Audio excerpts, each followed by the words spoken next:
Sa pagtuno ng stock carb na replacement ng Wave 100, una, paandarin mo muna ang motor, tapos taasan mo muna itong minor, yung medyo sakto lang, para pag pinit mo mamaya yung hangin, hindi siya mamatay. Ngayon pag mataas na siya,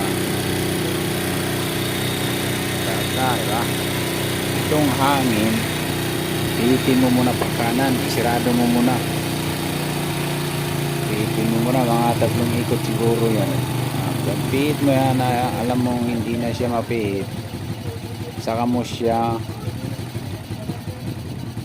pihitin pa atras ng kalahati. Pag hindi mo na maikot, diba, pihitin mo na ng kalahati.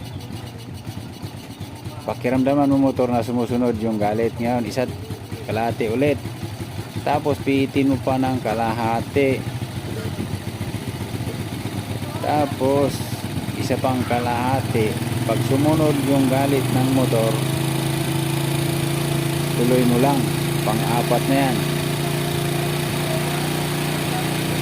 Pang-5, pag hindi siya sumunod ng galit ng motor, balik mo na siya. Balik 4 lang na half turn yan.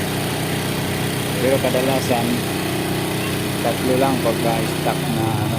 Ayan, saka mo siya babaan ng minor. Okay na yan.